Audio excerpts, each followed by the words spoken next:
You're listening to Forged from Fat. For everyone who's been afraid to step up, this is for you, the All Things Life podcast. Your hosts, John and Kieran, are two regular guys with one common goal, to lift you up. Enjoy the show. All right, welcome back to another episode of Forged from Fat. I am your host, Kieran. I am here with my buddy, John. As always, John, how you doing, man? I'm doing well. It's trying to stay cool. It's 90 degrees today, so hotter than a son of a bitch. Yeah, I think my temperature is usually the warmest, but I'm actually the coolest of all three of us today. So we do have a guest today, and there's probably one person in the universe that has not heard of Mike Gorman, so we are doing this show just for that person. But our guest today is Gormy. He's had an incredible journey from being fat to getting fit to going back to fat again, and now he is fit for good and sticking around. So we're going to talk about that, talk about his journey, the ups and downs, and just we're going to get into it. Gormy, man, welcome. Hey guys, how you guys doing? Good to have you on, Gormy. Glad to be here. I always feel like these kind of shows are like reunions. Like we had it with like Grace last week and Hadi a couple weeks ago. Like there's always so much interaction between everyone in this community. And when you finally get to sit down, it's like, hey, I haven't seen you in forever. When in reality, I really haven't seen you ever. We've just communicated. But yeah, so it's great that we were able to get you on today, and I can't wait to dive in. Yeah, we appreciate you coming on. We got to talk about the goatee too, making a comeback. For sure. I actually got some hate mail overnight about that, so that's fun. Oh, come on. About growing it back? Oh yeah. Well, we're in that time where everyone's opinion is the most important opinion. So, of course, exactly. Yep. They feel people can't sleep until they let you know how they feel about your facial hair. So, the majority of them probably don't have any facial hair. So, well, it was mostly women. So yeah. Wow. Well, yeah. No. So, all right, Mike. So, what's been going on? Like I said, I know a lot of people have heard your story, and we'll get into that, I think. But what's new for you these days? With COVID, with everything. Well, COVID's been a roller coaster. Obviously, I think it has for all of us. But I started it out, and things were seeming like pretty normal. My day job was in marketing at a construction company, and I had a night job hosting trivia at a couple restaurants. And obviously, very quickly, the trivia went away, with restaurants closing. And then my day job transitioned to work from home, and then transitioned to, we're sorry, you don't work for us anymore. So I've been unemployed since the end of March. And so job searching during all of this is a challenge, obviously, especially with a lot of companies not really being willing to open themselves up to new people because they're dealing with all the COVID stuff that everyone's dealing with. So it's like waiting for that normalization point to hit to really kind of see where that's going to take me. In the meantime, there's obviously a lot of other factors at play. The gym went away, so my routine was severely impacted. I was one of those people that I think was a little too optimistic in the beginning. It was like, this isn't going to be that bad. This won't be that bad. Maybe things will close for a week or two. And so probably about a week into when all the quarantining was starting was when I went to Walmart to look for like some weights for at home. And there was probably about 50,000 5-pound dumbbells, all, the rubber, the latex rubber. Yeah, the pink, the greens, pastel, and the purples. Yep. Yeah, pastel. And almost like, that's all there was. Then there was like one 30-pound dumbbell, but it was broken. And I'm not really sure how you break a dumbbell, but one end was broken off of it. And I got like one set of 15s. And that was really, I went around till I was like looking for, activity band, like whatever I could, like really just trying to be try to be proactive as much as I could at that point. And also, my trivia jobs and my job and some family situations and my living situation all kind of came to a head within a 24-hour period. And so things it literally was within like two days that I found out, basically nothing's coming back. You may need to move in the middle of all this, but we don't know. All of that, and had a family member, not doing so well health-wise, and with COVID going on, you're not allowed to visit anyone and not allowed to go check in and like all of that. And I broke under that pressure for a couple of days. Like I went wildly off the rails for a couple of days, and I've talked about that a little bit on my account. But really it was, I just was kind of directionless for a couple of days, and I kind of pulled my crap together and was like, what are you doing? Like, you shake it off, you kind of try to get back to your normal. So really the following 2 months have been like, for me physically, have been like recovering from that, like dealing with, I don't want to go into one of those like binge and purge cycles where, I go get a lot out of control with food and then immediately go to like 1,000 calories a day and, get the weight off, but destroy my metabolism in the meantime, like all of those things that I know aren't good. So I've been kind of taking care of myself, in that way. And luckily now gyms are opening up again, routine, I sat down, I feel like I'm jumping all over the place, but basically, when things got really chaotic, I realized one of the big things missing for me was my routine. Was really a routine was what I let go out the window, because the normal pieces like going to get coffee, going to the gym, going to work, all of prepping my food in the morning, being done by the time I got home, going to hang out where I'd go to hang out after work, all was gone. And so I immediately was like, well, I guess I just sit at home and do nothing. And I was like, well, that's not going to get me anywhere. So I thought about a couple different directions to go. So I started kind of heavily recording my podcast. Like I started just lining up people and banging them out like, 4, 5, 6, 7 a week, just to get, I almost had 2 months of episodes recorded within like 2 weeks. Wow. So, and then I realized I was burning out a little bit on talking to people about their stories and their challenges and like feeling like I'm a little overwhelmed by all of this. Like, and a lot you guys know, as you're getting into the hosting thing, in a lot of ways, it's like a counseling session talking to people. Sure. And you kind of emotionally invest in their story, and it can be draining. So I was doing a lot of that. I was starting to institute some like just routine to my day again. Like, this is what I'm doing at this time, setting an alarm again, getting back, kind of everything like in that order, doing what I could. I took the month of May to, cardio is something I know a lot of us don't like. I loathe it with all of the passion of my heart. But I committed. A friend was first challenging us to do 1 mile a day in May. And I took it to, someone else said, well, I'm going to do 50 miles in May.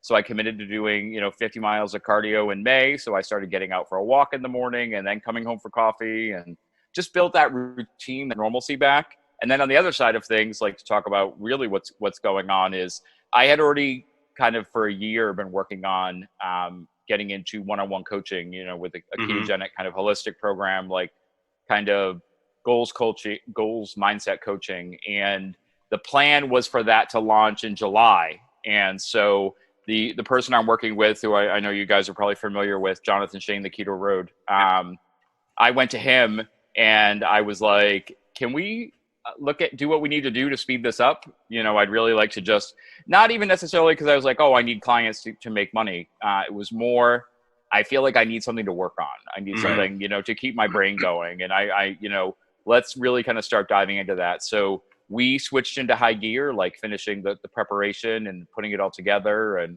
another kind of tangent to that is I've started on his website, creating like some blog content, and which is something that I was used to doing at my day job and I missed doing. So I've put together a couple pieces and have a couple more coming out. I put an article out first that was about why I chose to take the next step in my journey to become a coach. And just this week, I dropped an article about willpower, and really kind of about the fact that we all think it takes willpower, and that you need to have willpower and motivation to have a great journey, and basically saying, no one's really born with it, and we all don't have it every day. And so there's some things you can do to put some stopgaps in place and use some tools to help you.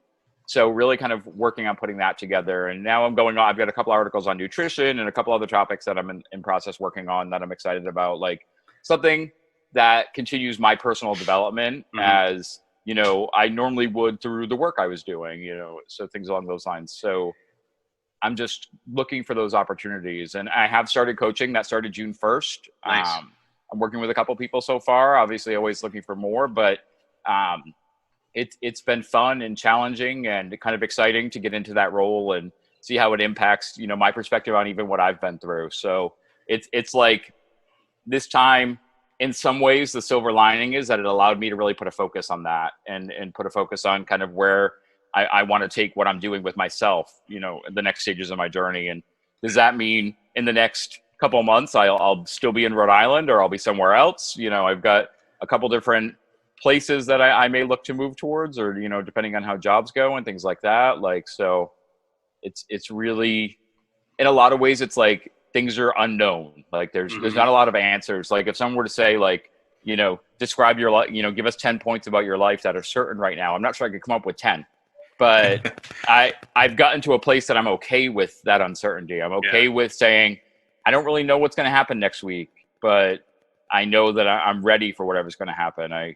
It struck me over the past week. I went back to every so often you see like a cliche meme and you fall in love with what it says, as much as you're like, this is so cheesy and bad. But, probably a year or two ago, I saw a meme that said, if you're having the worst day of your life, just realize you've survived every worst day you've had so far. Yep. And, love that. That moment is just really powerful to think about. As bad as things feel in that moment, like if you're not hanging by your fingertips off of a bridge that's on fire, most likely you're going to wake up tomorrow morning. And even if things aren't the same tomorrow morning, you're still waking up tomorrow morning. And that's a win. That's like a win. And you have to just focus on what are the things you're winning at right now and not let the things that you might not be winning at take over.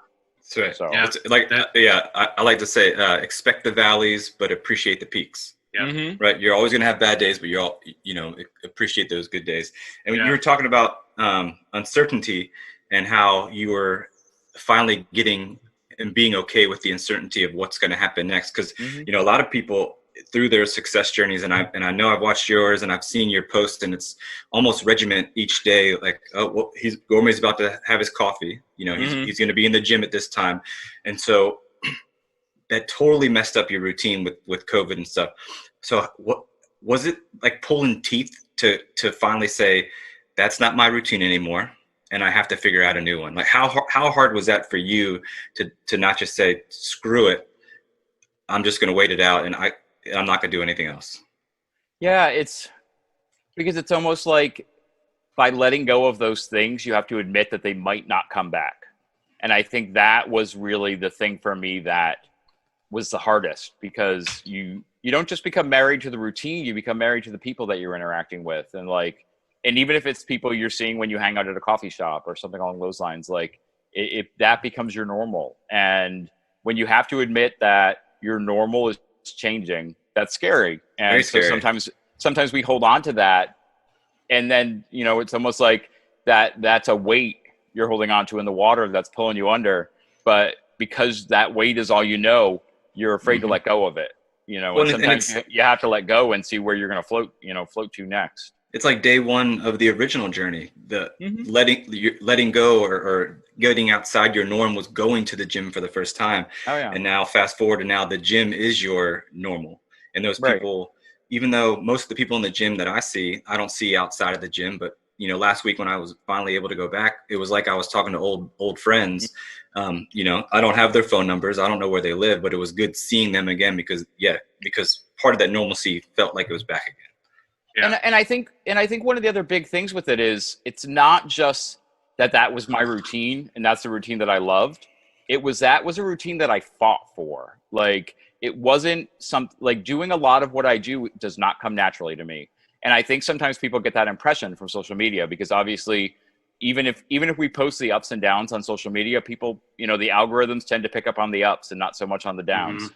And so people think, well, wow, he must love going to the gym every day, and he must love going to the gym at 4 a.m. And that's something he was driven by. And in a way it did drive me, but it was something that it took a long, long time to hone and a long time to find what for me, would drive me. I would say almost 50 to 60% of the mornings I was getting up, at 4 to go to the gym, I would still sit in my car outside the gym and think, do you want to go in or do you want to go home? Mm-hmm. Do you want to go in or do you want to go home? And so when that finally became something that even when I asked myself that question, the answer was always, I'm going to go in.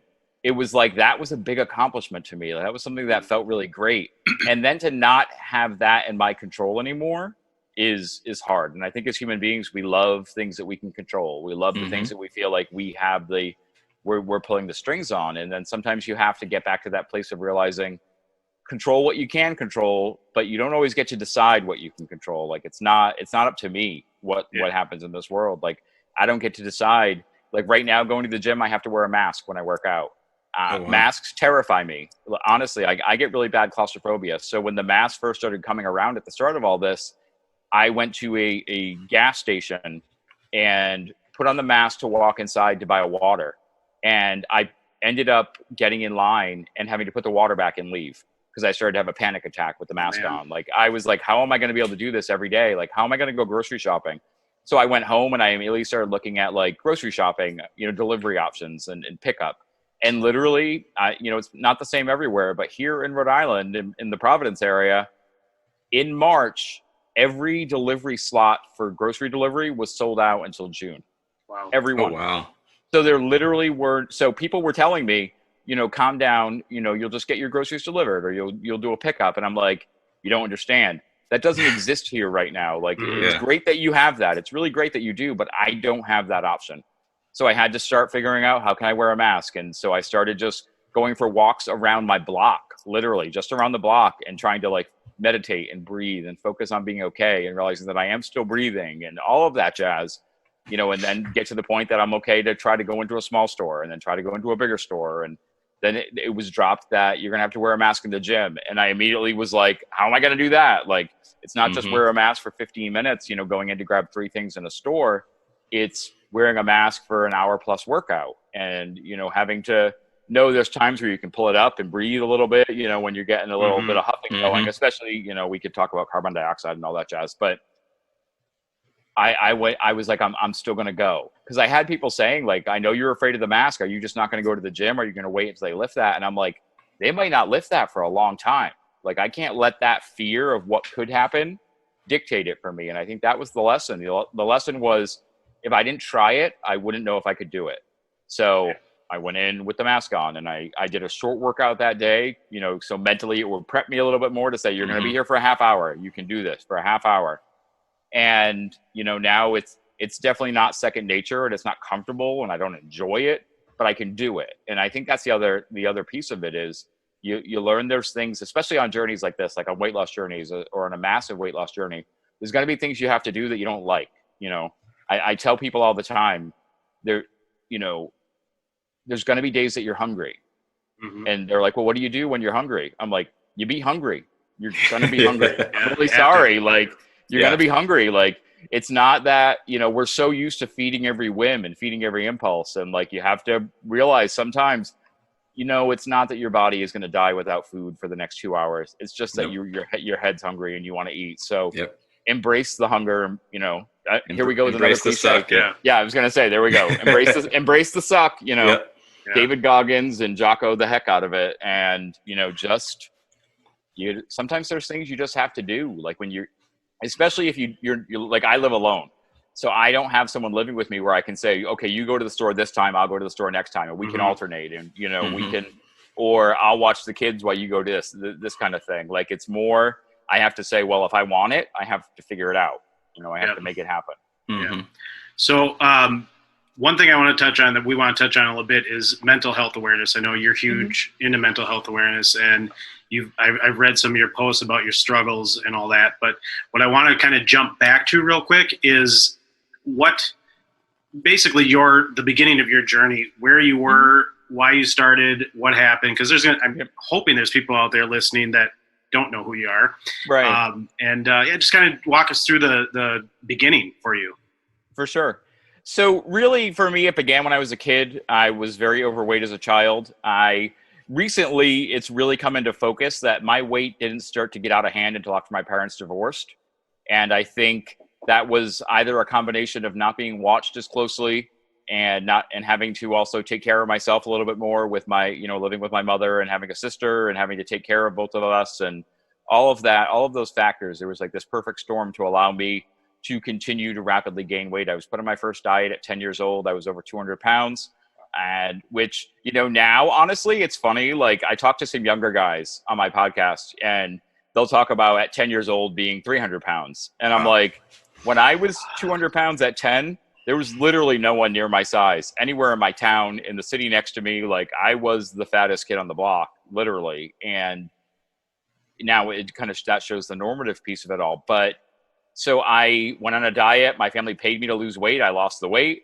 I put that weight rapidly right back on, because as soon as I lost the weight, myself and them thought, well, he's cured. We start to see diets as races with finish lines. And that was very much my attitude. Like, I took the money they paid me to lose weight as a kid, and I spent it on candy as soon as I was allowed to get the money. Like, I literally remember. Something a kid would do. Yeah, I remember going to a penny candy store, which I'm not old, so there was penny candy stores. And I remember putting down a $20 bill and saying I wanted grape Swedish fish. And they gave me this gigantic bag of grape Swedish fish that I think I ate in 2 days. I hid from my mom and my sister. Like, that was kind of where my food obsession began. I very much became a closeted sneak eater. I got a very vicarious thrill out of eating that way. Like, it was almost like I was getting away with something. Mm-hmm. I think it developed into a severe food addiction. There were times that I would grab a $5 bill sticking out of my mom's pocket so I'd have extra money for food, or eat food in the house and shift things around so it looked like no one had eaten it. And so then by the time they discover the food's gone, well, who knows how long that's been empty. Like, a lot of like devious behavior that I think a lot of people go through. And I grew bigger and was put on another diet in high school when I was 350 pounds at 16.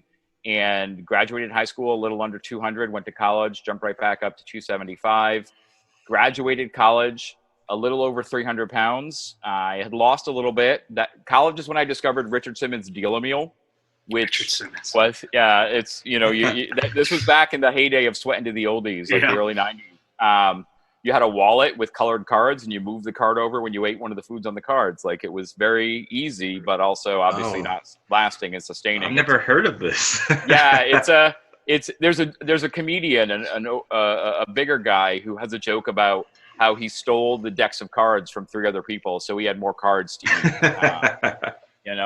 That's so great. I started that yo-yo dieting cycle. Like, I graduated from college over 300 pounds. Started to rapidly get bigger. When I got close to 400 the first time, I went on a carb cutting diet that allowed what was called a reward meal, where you ate 2 very low carb meals during the day, and at night you could eat whatever you wanted as long as you started with a salad and you ate it within an hour. And so you should see what I can put away in an hour. So that failed pretty rapidly. Yeah, pretty rapidly. And my size grew and grew and grew. And I reached my heaviest of 540 pounds in the early 2000s, and basically ate my way out of the career I had been building. I was working in higher education in the residence halls and in student development, and was too physically, too big, too out of shape to be able to do the work I needed to do. So I took an opportunity in 2008 to move cross country. As a lot of people will remember, 2008 was one of our last big recessions here in the U.S. and could not find work in California, struggled out there for a year and a half, and came home. At that point, my weight had started to dip a little bit by what I called the poverty diet, because when you don't have money for food, it's amazing how fast the weight starts to drop off. Right. Like, people don't want to hear that. They want to say there's another reason, but yeah, it starts to happen. I found work when I got back out here on the East Coast and put the weight right back on. And then that work went away and I was unemployed again. And I really was like, realizing that at over 500 pounds, barely able to walk into an office from my car, who was going to hire me? So I realized I needed to do something. So I decided to lose weight. And at that point, I decided to lose weight. It was because I wanted a job. I wanted to be able to afford to pay rent. I didn't want to have to rely on anyone. It was about self-sufficiency. But they're really, like you talk about mental health, like I paid no attention to the mindset side of things. I focused exclusively on the scale. I was doing a paleo diet at that point. And it did nothing to really, it did at first a little bit, but then it did nothing really to curb cravings. So I white knuckled my way through a couple of years and saw my weight go from 540 pounds to 2013, my 40th birthday. My goal was to get to 210 pounds. And I did. I was 210 pounds. I went on a vacation to California to visit my sister. We went to Disneyland. It was an amazing experience. I could do things that I never could do before. And on the way home, I decided I'd done so well on vacation and really hadn't cheated and stayed so strict that I had earned a cheat meal. and I had Arby's in the Baltimore airport. And I woke up the next day feeling like crap, because if you ever eat a paleo diet, when you take wheat out of your diet completely, if you ever eat wheat again, even accidentally, it's got nothing really to do with you having a gluten intolerance necessarily. It's just that your body adapts to not processing it. So I woke up feeling like crap the next day, went to work, and my boss sent me home because he's like, "You look awful. You must have caught a cold on the airplane." And I was like, "Oh yeah, I caught a cold on the airplane." And I went home, stopped for food on the way home, meant to get chicken and broccoli.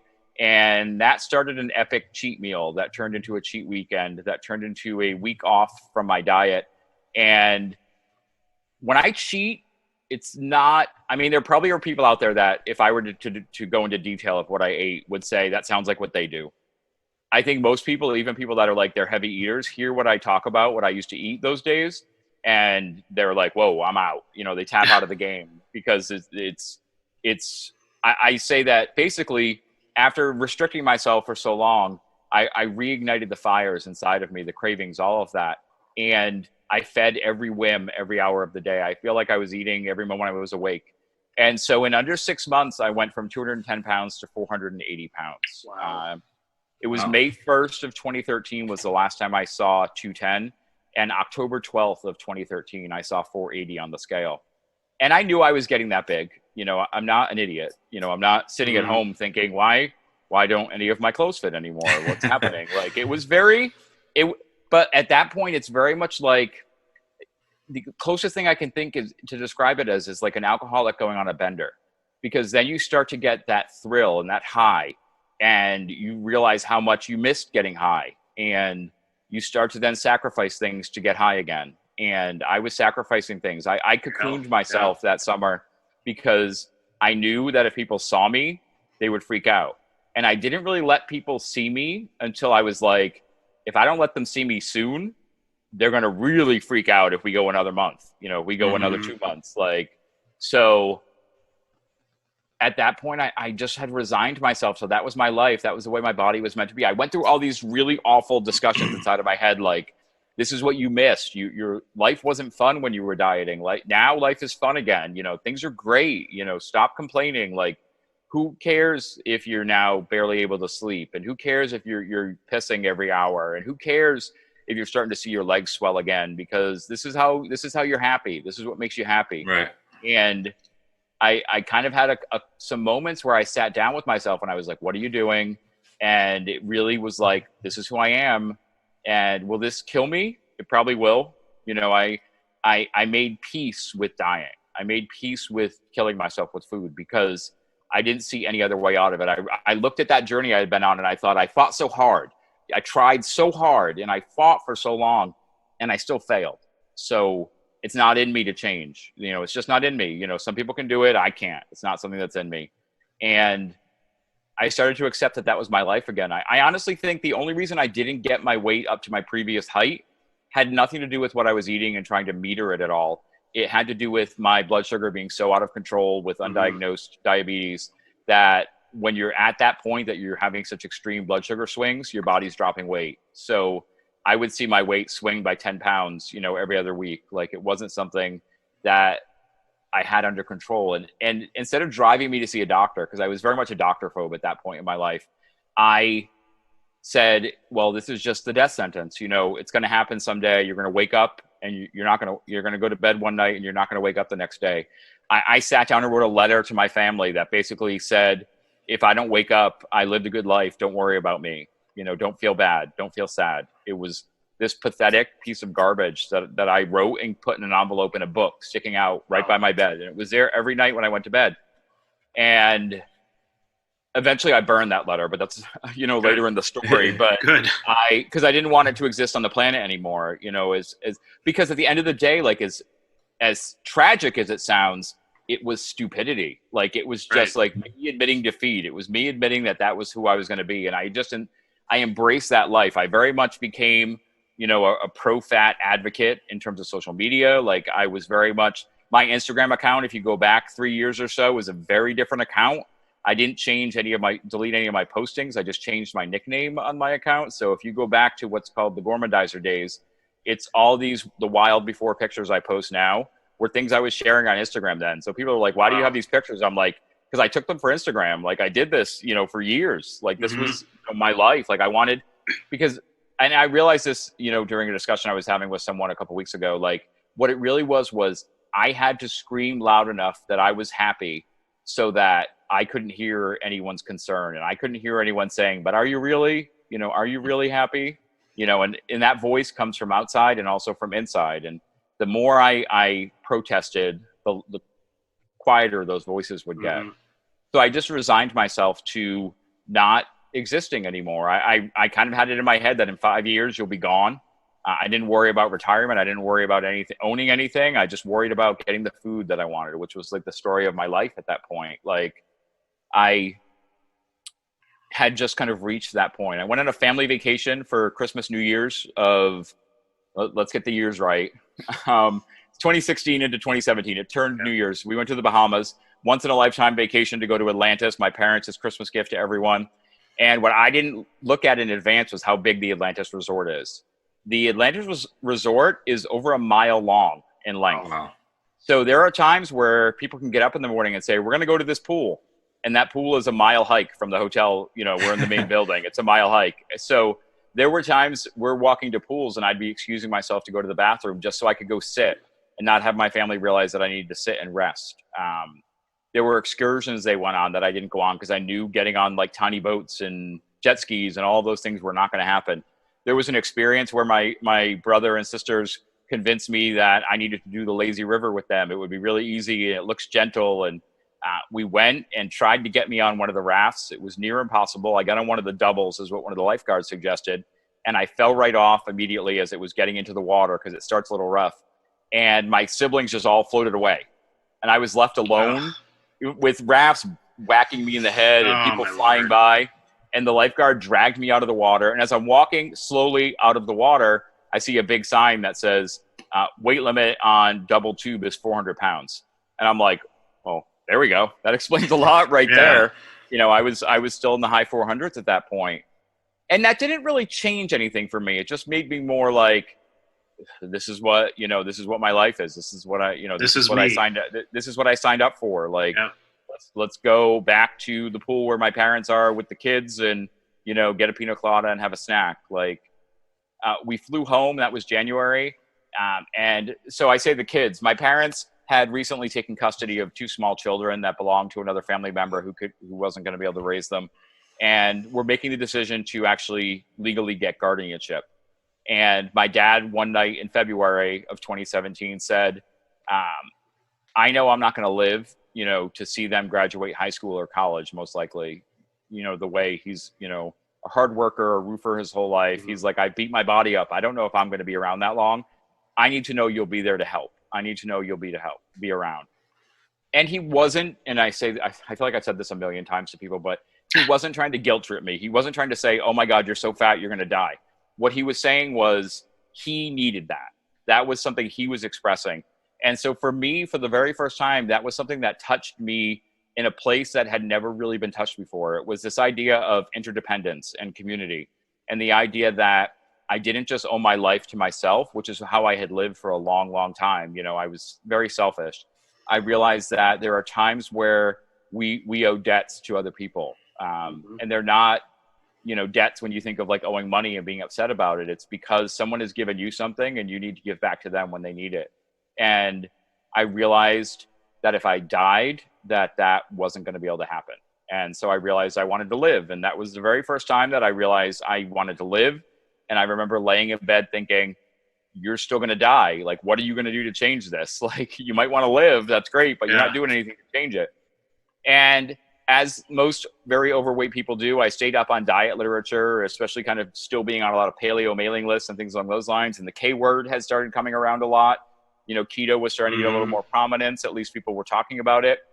And so I remember buying a Jimmy Moore book and a Vinnie Tortorich book. And I read them both within 2 days. And what I read in those books was this idea that not only were people able to lose weight and get their health back, but there was a time where they felt freedom from cravings and from the control that food had over them. And to me, that was probably one of the most alluring ideas. This idea that I could maybe not just get through a day and follow eating what I needed to, but I might be able to get through a day where I just don't feel like eating every moment I'm awake. Like I might actually find relief. And that was a Thursday, Friday. Saturday, Sunday, I cleaned out my house and got set up. And Monday morning, I started keto in February. It was February, I think, 14th of 2017. I was 470 pounds when I stepped on the scale that day. So I was actually down a little bit after my vacation. So, which, that's nice. Good start. Start I know, on right? plus, yeah. I had a little 10 pound. And I think a lot of that came from, it was the couple of weeks of not really knowing what I was going to do, but my head was definitely kind of in a different place. And so 470 was where I was February of 2017. I started out very lazy, dirty keto, which has evolved over time. Eventually, I started working with a coach and tracking macros and calories tightly because I realized that just eat keto food and the weight will drop off is a fallacy. I think it works for some people. It did for me for a long time, but I think there are some people where eventually other factors come into play. And for me, that was food addiction, and that was compulsive eating and things that needed a stronger measure of control. So I got that stronger measure of control. I also hired a coach because I was terrified of what would happen after I hit my goal weight. Like I've done that so many times and I've never succeeded at it. I'm great at losing weight. I'm great at gaining weight. And here I was, possibly a year or so away from goal weight. And what on earth would I do? Like, how do I even think about transitioning and how do I think about life and all of that? And so when I hired my coach, first thing I told him was that I'm uncoachable. I don't think it's going to work. He laughed at me and I said, you can laugh, but I don't think this is going to work.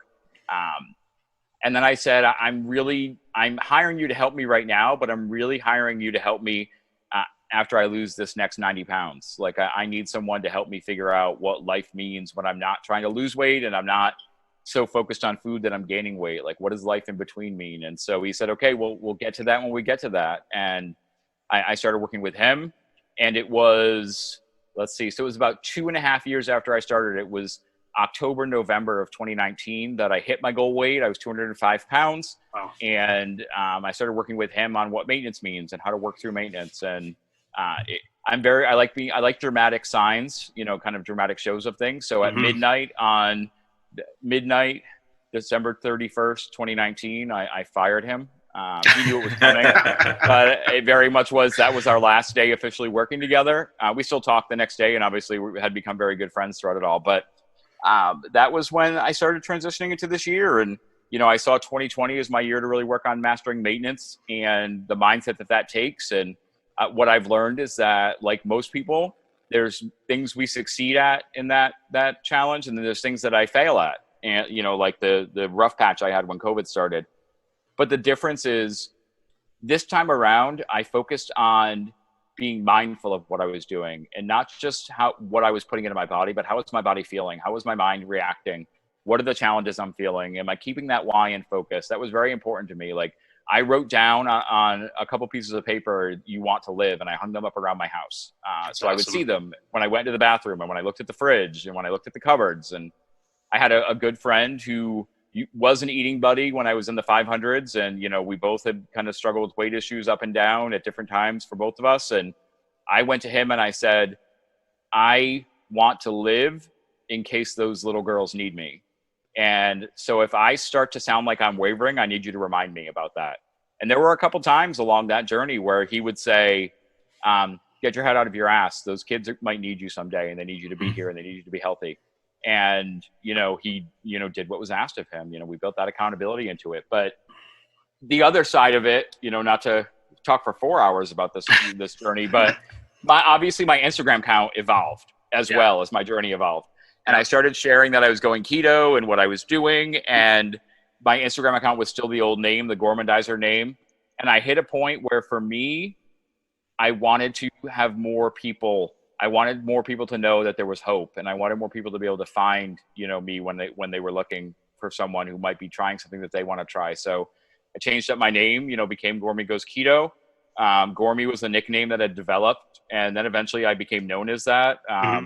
It was very weird going to KetoCon last year. And that was probably the first time in public, literally no one there, I think, knew that my name was Mike. Everyone just knew me as Gormy. Like that first morning walking to the line and just having people yell, Gormy, Gormy, Gormy. And I'm like, I have to get used to people yelling that out loud because that's not something that I'm used to. So now it's like, it's funny because I remember it was last year I was at Disneyland with my sister and someone came up. Is my connection okay? Yeah. I just got a warning. Okay. Anyway, so this random person came up to us in Disneyland and said, "Oh my God, you're Gormy." And I was like, yeah. And so we talked and they were someone who followed me and whatever. And I don't mean to just play that off like, oh, it happens. Talk to my people. But I walked away and my sister starts going, "Oh, you're Gormy. Oh, I'm at Disneyland with Gormy. And I'm like, shut up.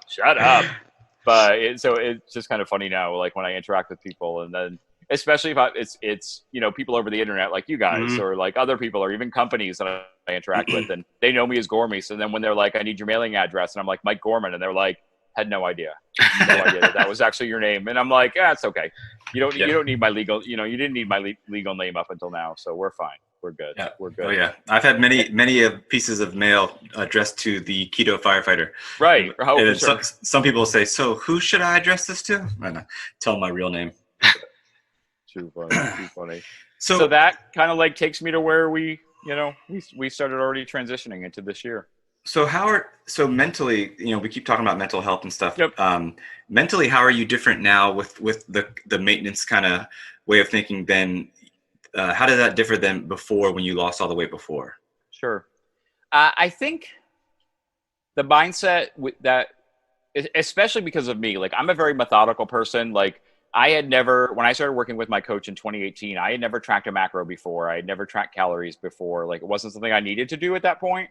So to get myself into doing that, I really started to see in a lot of ways eating like a game. Like you're putting a puzzle together every day. And at the end of the day, is that puzzle, are all the pieces going to be there? And so you almost then start to become a little obsessed with perfection and about hitting numbers and about seeing the scale continue to move and like about metrics and how's my gym activity and am I going enough times and all of those things. And I had to really start thinking about like, what are the more intangibles that I need to work on now? And a big part of that is about relaxing and giving myself grace when it comes to knowing that if I have a week where 6 out of 7 days are great, then that's what happened. If I have a week where 7 days were great, that's what happened. This idea that maintenance is life, it's not another program. I think it takes just as much work, honestly. Like for me, at least I think it takes just as much focus, but I think the goals change. I think your purpose changes. And I think the difference for me this time is that I didn't just let it be, now I'm going into maintenance. Instead, I said, I need to really define for myself what this looks like. And I need to define what the parameters are. And I need to define when am I actually going to flip back into like getting strict mode if I need to get back into getting strict mode. And when am I going to do, X, Y, and Z? And what are the right times to react that way? And I think I've been able to kind of feel through the emotion of a lot of situations, like realizing like, why am I making choices? And even if I make good choices or bad choices, like being able to do that kind of after action planning, like what do I need next time to prevent that from happening, which is something I think people should be doing all the way through their journey. But I think we all come to that differently. And I think it works a little bit differently in maintenance because I don't have a target that I'm trying to hit. I don't have anything that I'm racing towards. As much as we want to say weight loss is a journey and say to people, don't get tied to the scale and don't get so obsessed with the scale that you're freaking out and all of those things. Let's be realistic. If someone is 500 pounds and type 2 diabetic and dealing with sleep apnea and all of those things, they're working to save their life. Like they are trying to live. So they have a fight. Like they have a fight that is going to involve metrics that we might say emotionally it would be good if you weren't so tied to the scale. But no, seeing the scale move is something that helps people at different points in their journeys. And for me, now I'm at a place where no matter what's going on with the scale, I can't let that be dictating behavior. I can't let that be. That's not something that I have to report in every week with a coach and say, this is what my weight did this week. Is there something we need to be changing? Is there something we need to be adapting? Like it's got to be more about this is who I am and this is where I'm at. So really like little things that I started doing was I for a long time, I was weighing myself daily. I don't do that anymore. I broke myself of that.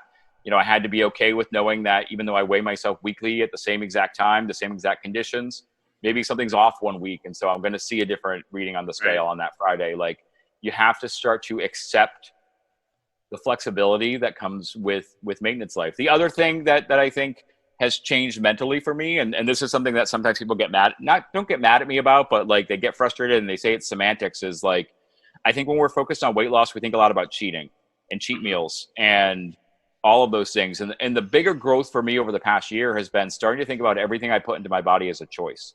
And so what I do now during this period is I make choices about the food that I eat. And is every day fitting the exact template that I say I want to live for the rest of my life? It's not. There are times where I make choices to eat different things. But what's different is now when I empower myself to make a choice, it's not just a cheat that I can throw away and I can absolve responsibility from.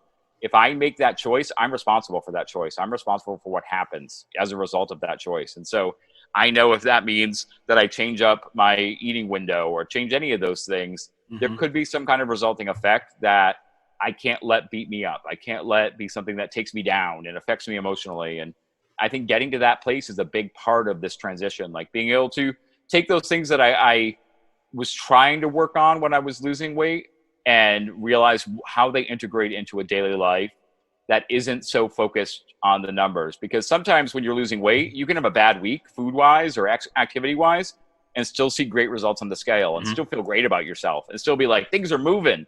Right. But when you're in a maintenance place, different things affect different things, and different factors become important at different places. And I was talking with someone today, and they were asking kind of like how I'm eating now. And I'm like, well, I'm tracking tightly right now. And I'm actually, starting to slowly restrict calories. And they're like, well, why are you doing that? I'm like, well, because I put on some weight during COVID and I want to lose that weight. And it's not a reactionary, it's not that reactionary, like I put on weight, so I need to lose the weight immediately. It's more, this is the tool I need right now. And I have all these tools in my belt now that I can access when I need them. And I don't need to use them all every day. And I don't need to put them all into such rigid place that I can't step outside of those boxes. But there's a strength to knowing that I know what to do. And there's a strength to knowing that if I want to make change, I can. Like this idea of, because a lot of people ask, like, once I hit goal weight, like, are you going to start working on strength? And are you going to really are you going to do a bulk? And are you going to get heavy in the gym? And like all of that. And I immediately was like, well, no, this year is about maintenance. We'll see what happens next with that. But I think in the same way, like those can be other goals that you decide to work towards. Like a lot of my goals when I started this year were more about physical activity, which is why I think the COVID thing hit me so hard, was because I wasn't so focused on what my food goals were anymore, what the scale was saying. I was focused on wanting to build regular physical activity routines and get a more focused weightlifting program going and things along those lines. And then to have that taken away just when I felt like that came together was a huge mental blow. And, set me back to realize, what are the lessons I need to learn and what do I need to put into place? And if that goal isn't something I can have to be possible right now, it doesn't mean that it's gone forever. Like I said that earlier, like you have to be okay with things going away, but you have to realize that they might come back, and don't throw everything out until they come back, but be open to see when those opportunities start to come back into your life. Like be open, as the gyms start to phase open or things along those lines. Like if you can start getting back to some of that routine that you enjoyed, get back to that routine, but don't allow one thing to set you in a certain direction. Oh yeah. And I think, you need to be open to create new routines or kind of alternate or have a kind of a detour, if you will, of certain things. Yeah. It's one of those things we got to be prepared for things can change at any moment. Like, you said COVID came on, everything changed.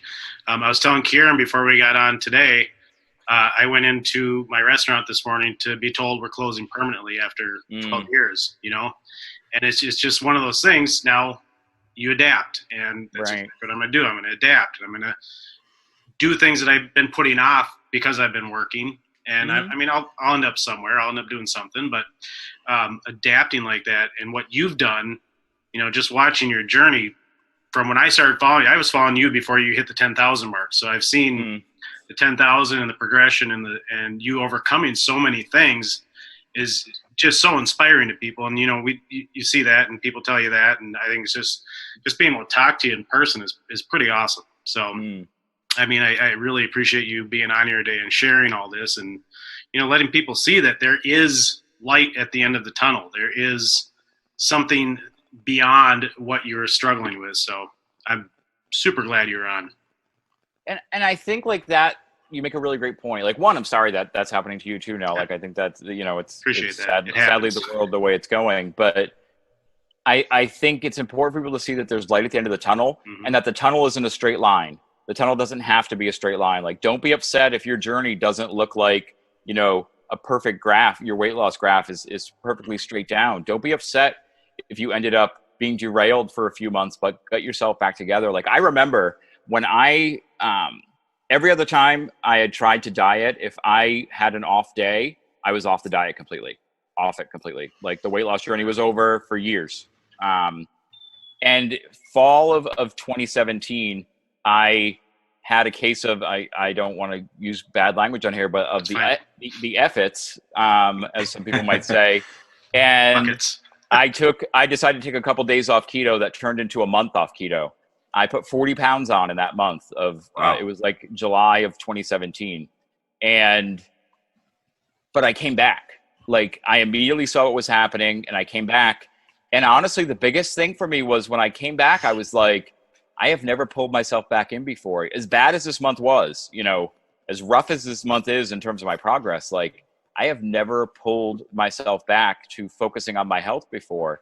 And, thank God I did, because it was a few months later that I was diagnosed with pneumonia and put into the hospital for 17 days and spent 2 months bedridden after that, and was told many, many times by doctors that if I hadn't been on the weight loss journey I was on, I would not have survived. Damn. Like, if you were, I had a doctor say, if you were as heavy as you were 6 months ago, you would not be alive right now.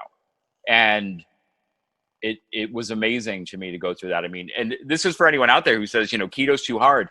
I was keto in the hospital for 17 days, 17 days. The first night I was there, they asked me, dietary came in and said, what do you want for your meal tomorrow? And I said, well, I eat low carb. And they said, well, we have a diabetic meal. And I said, well, that must be perfect. Send me the diabetic meal. They sent me the diabetic meal for breakfast the next morning. And it was oatmeal with a packet of brown sugar, a blueberry muffin, orange juice, some scrambled eggs. Wow. And I called diet. I said, the kid who dropped it off, obviously like a, teenager who's delivering meals in a hospital. I said, I need to talk to someone about this. I need someone here. And so the woman from dietary who I talked to the night before came back, and she's like, Mr. Gorman, what's the problem?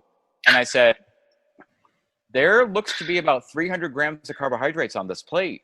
You told me this was for a diabetic.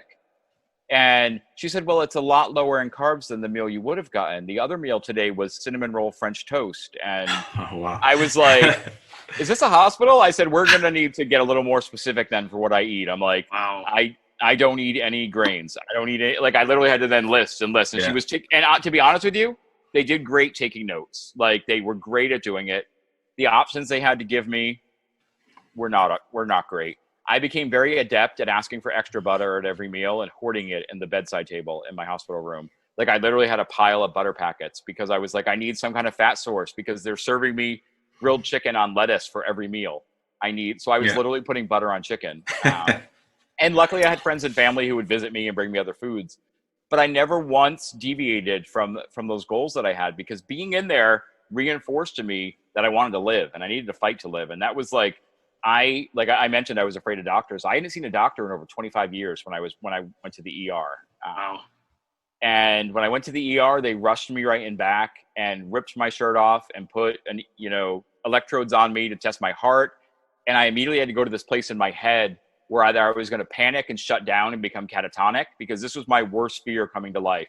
Because I immediately was like, they're going to tell me I have a heart problem. They're going to tell me I have a blood pressure problem. They're going to diagnose me as diabetic. I probably have something going on with my thyroid. Like, who knows what else is going wrong with me right now? Who knows why I'm in here? And I then said, but what can you do about this right now? These people are trying to save your life. Like, there's nothing going away mentally is going to do except, protect yourself, but then also keep you out of knowing what's actually happening. So I just said, okay, do what you need to do. And I just literally laid there. And, a few hours later in the ER, as they're waiting to get me a bed, the doctor comes in with my x-ray. And I don't know if you've ever seen a lung x-ray before. You probably have. They're supposed to look black. Your lungs should look like two black sacks. My lungs look like two giant white piles of cotton with black pencils at the top. Wow. Oh, And wow. the doctor said that if you had waited 2 or 3 more hours, you wouldn't have been alive. When you came in, your pulse ox was at 76. organ damage starts to happen when you're below 90. So they were worried about a lot of different things happening. We also discovered when I was in the hospital that at some point in my life, I had a heart attack and didn't know it. Oh my God. There was no physical damage to my heart, but it was electrochemical. So they could see the signals saying your heart is working and everything's flowing, but you had a heart attack at some point. So do you know when it happened? And I'm like, I don't have any idea when it happened. And literally this poor attending, so this is actually during Christmas, Christmas, New Year's at times. So attendings are cycling through with vacations and everything. So I would never see the same doctor twice. And I had this poor guy say, was there ever a night you went to bed uncomfortable? You just felt uncomfortable when you went to bed, maybe a little sweaty. And I said, I was 500 pounds. That was every night of my life. Yeah. He actually sat with me for 2 hours to hear my story. He wanted to know to try to pinpoint things. And he thinks it probably happened the summer I put all the weight back on, that I overloaded my body, especially when I talked to him about the edema I experienced that summer. And he's like, yeah, it sounds like you probably had an episode of congestive heart failure and didn't know it. And I'm like, well, I'm happy I'm alive. So it's like another one of those things where you just kind of chalk it up. And I had a morning where they woke me up and told me I was having a heart attack at that moment and rushed me down for an electrocardiogram. It turned out that was the nurse reading the doctor's note wrong. They didn't think I was having a heart attack. They just wanted to get a clean picture of my heart. But that was fun at 6 o'clock in the morning. Being rushed on a gurney down to someone slathering jelly all over your chest, testing your heart. Yeah. And when they finished, I said, so what's going on now? And she's like, oh, they're going to bring you back to your room. And I go, yeah, but am I having a heart attack? And she goes, why do you think you're having a heart attack? And I'm like, that's what the orderly who woke me up told me. And she goes, oh, no. The doctor, because he knew that you had a heart attack at some point, just wanted to get a clear picture of your heart to make sure everything was good. And I'm like, oh, that makes a lot more sense. I honestly had already crapped my pants on the gurney on the way down. And I told her, this is an awful story, but I told her that when they wheeled me in, she goes, how are you doing? And I said, I'll be honest with you. I just crapped myself a little bit. And without missing a beat, she goes, yeah, that happens to people all the time. Don't worry about it. We'll get it taken care of. And I'm like, okay. And that was a side effect of medicine they had me on that they actually told me that would probably happen. And that made for a fun, 5 or 6 days when I was on that med because good times. That's funny. So let's talk about your coaching real quick. And you've seen the success and working with your coach, and now I think it's great that you want to turn around and help others that are kind of similar in your shoes somewhere at some point in their life. So let's talk about what does your coaching entail? Sure.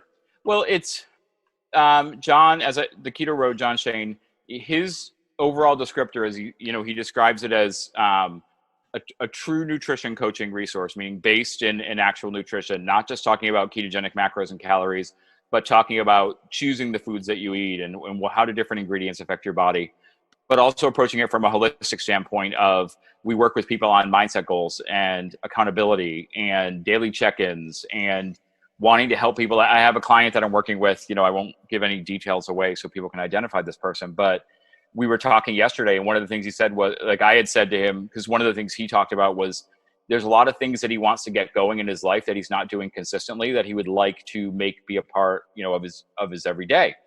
And I said, well, if you have something you want to start working on with accountability, that's what I mean when I say we can work on accountability. Let's add a column to your chart where if you do this every day, we're going to check it off. And he's like, I hadn't really thought about this, because I think people get it in their minds that a coach is just about giving them a food experience and just about checking in on what they're eating and or really workout. We want the coaching to be about, what's going on with your food, what's going on with your activity, how are you feeling, what's going on with, what are the short-term and long-term goals you're setting, and let's help you put together action plans to make those goals happen, and how do they intersect with what your bigger why is, and let's talk about that bigger why and really help you feel like you have a good handle on it so that you understand what's going to drive you. Because I think the goal of every coach is your clients don't work with you forever. As great as it would be, especially if you develop a close relationship with someone, it can be great to work with them forever. But the idea is that you want to empower a person to build that sustainable life for themselves. And I think that's a big I in terms of what we do and what I do is wanting to make sure that people understand why we're making every change we make and why we're making every adjustment we make. And also why we're doing what we're doing in general. Like, why are we approaching it from the specific macro ratio that we're at? And why are we setting your calories where they're at to start? Like, talking people through those things so they understand what it means to, like, one of the things, that's a big part of the program is this idea of, taking calories down slowly and also reverse dieting as needed. And just, that's a new concept to a lot of people. This idea that, wait a minute, you mean I don't just cut my calories down to 1,000 a day until I lose all the weight? No, it's, when we get your calories low, we're going to keep you there for a couple of weeks because your body will start to adapt. It's, we want to take you back up and allow you to feel satiation again and feel that energy, and like taking a real mindful approach of how we interact with people. And that goes on with, we have consistent communication channels that are open, calls, and also messaging. And I check in, and it's just great to be able to see, because I think every person has unique challenges. That's the other thing that I think happens is, like, every person has different things that they want to work on. Some people want to specifically work on getting into a more structured ketogenic diet. Like, that's just what's out. That's what evaded them to this point. They've tried, they haven't been able to get it together for themselves. They need someone to help them through that idea of starting to track. And then it might be someone else who has a really great handle on what keto is and how keto can benefit them and what it's going to do. But they can't figure out how to build it into a sustainable lifestyle because they have 200 pounds to lose. They have 300 pounds to lose. Like, it's different than just racing towards a 20-pound goal in a month. Like, it's really more about saying, let's take a breath and start somewhere so we can see where your body's at and really start to feel out, what are going to be the best changes for you to make. And so that's why, you talk to people and say, if someone's never been keto, obviously when they transition to keto, they're going to drop some water weight that first week. And that's a magnificent thing, I think, for client and coach, because you're going to automatically see that drop happen, and that's going to motivate a person. But if someone's been keto and now just getting a little more focused in their approach, it might be a little slower. You got to talk to them about it being okay, that what we're doing is working on the metabolic health of their body. And we want them to not only lose the weight they want to lose, but also then when they lose that weight, be able to live a life that is happy, and as much as we don't want to tie emotion to food, you look at, like, the studies that have been put out about people that were on The Biggest Loser, they lose a crap ton of weight eating 900 calories a day. It's fantastic. The amount of weight they lose is very impressive. But then when it's time for them to think about where their maintenance calorie level is at, and it's just 100 or 200 calories above 900, what is life like as a full-grown adult with 1,000 calories a day to eat? Like, it's a miserable existence. Yeah. It's a miserable, because of what you have to plan out and how you have to pay attention to that. And if you accidentally eat a meal at a restaurant, you're going to be over your daily calories. There's so many things that come into play with that. And one of the big things, I've started working on, I worked on for myself, and I've started even talking with people about is, I think there's a propensity, especially in the keto community, to say food is fuel and you should just be seeing it as fuel. And I have to get you to a place where you see food as fuel.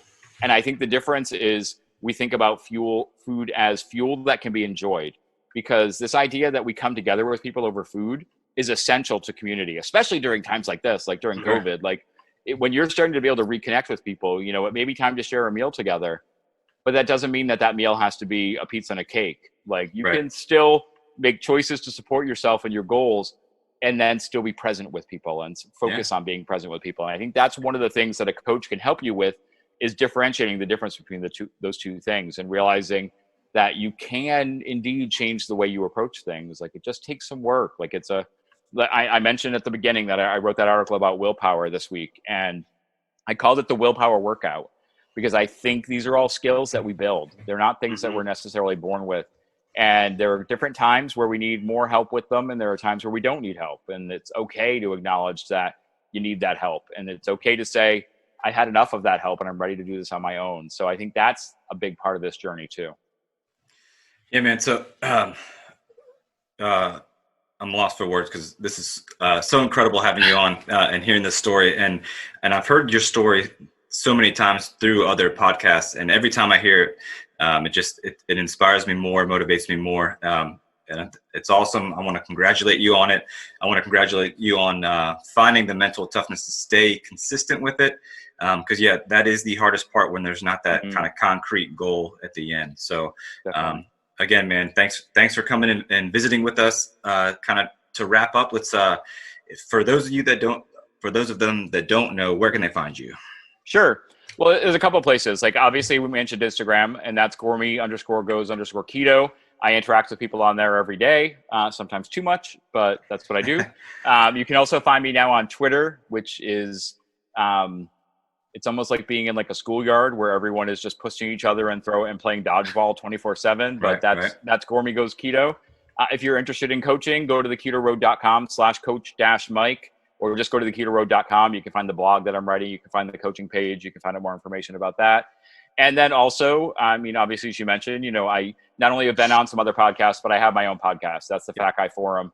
And the Fat Guy Forum is a vehicle for sharing the stories of men that struggle with weight, whether they're at the beginning of a journey, the end of a journey, they've been on their journey for 30 years or 5 years or 5 minutes. Like it's a very, and it's not all keto. It's guys of all types. I've had people that have had success with Weight Watchers and weight loss surgery and bodybuilding style calorie counting, 6 meals a day with chicken and rice, which I have no idea how on earth anyone can survive with that. Like I sometimes, honestly, I'm sitting and I'm listening to someone talk about what they're eating, and I'm in the back, I'm going, oh yeah.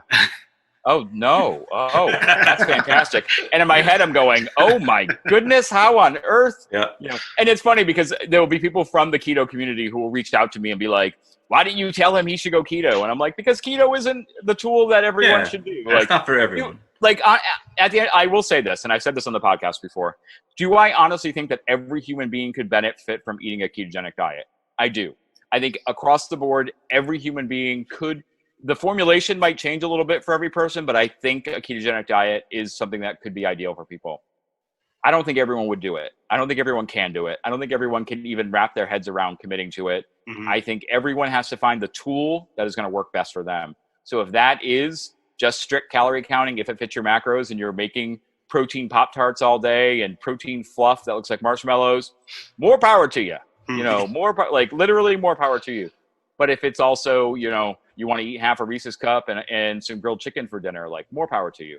But I think it's, I use this podcast more to bring about the commonality of the men's experiences, because I think there's a lot of podcasts that, whether it's intentional or not, focus on issues that are very much for women that are dealing with weight challenges, because our society puts it up in women's faces a lot more, puts them through the ringer a lot more when it comes to body image and things along those lines.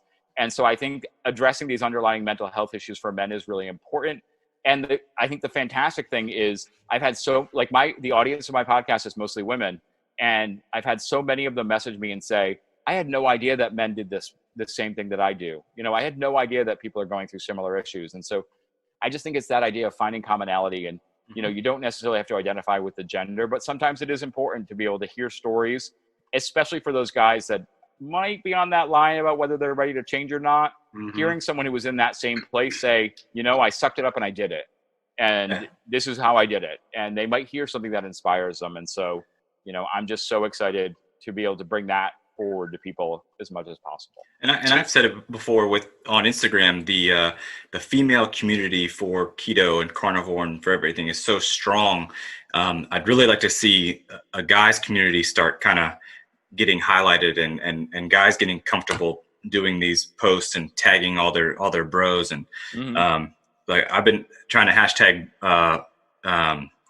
what was it the other day? I don't know, bros loving bros or something like that. But because the girls are always posting and they're tagging all their girlfriends. Mm-hmm. But the guys, we need to get on board and start showing support for our fellow dudes. Yeah, there's no shame in it, and I think that's one of the problems is people think it's it's wrong for men to express those things, and it's like it's not manly. Right. And the funny thing is, like, I follow, and I read the books and the podcasts of some guys that are probably, the quote unquote stereotypical most manly men possible. And all they do all day is shout out, other guys and support and lift other men up. And I think it's, thinking that it's not manly to like lift up, other people, whether it's men or women in your community, is just, it's got to be about more than yourself. And I think that's the biggest lesson from my journey, is that when I allowed this to be about more than myself, I realized that I was doing it for myself, and it was able to be something that would continue to be that internal motivation. That's awesome. All right. Well, Gormy, it was awesome having you on, man. It was a super huge pleasure meeting you and getting to talk to you. And, like Kieran said, we've heard your story, but it never gets old. Well, thanks, guys. I really appreciate you having me on today. Yeah, absolutely. John, where can people find you if they don't know? The Keto Colombian on Instagram, hits Twitter, and there's Facebook. That's me. And what about you, bud? I know you got a name change. I did. Recent name change, Kieran.Carabine. I did a post about it today, so if you want to go check it out, you can. I am on Twitter. I'm back on my old Twitter because I got locked out of my new one and I don't remember the password. So old Twitter is just Kieran Carabine, and I'm still at ketofirefighter.com and on Facebook, so you can check me out there. But yes, Kieran, I got to say, I like that I have an eat shirt on and you have a hungry shirt on. Like, I feel like John's missing out. Like, there's something going on. Oh, he's got beef and water. There we go. There you go. I like it. We're all staying on brand. Of course, mine's actually a Disney shirt. So, what do you Is it Eat, Sleep, Disney? Is that what it says? Eat, Sleep, Disney, Repeat. Nice. Yeah. Nothing wrong with that. I love Disney. Oh, yeah. But yeah, man, thanks again, Gormy. And hopefully we'll chat again soon. Sounds good. All right, man. Gentlemen. See ya. Talk to you soon.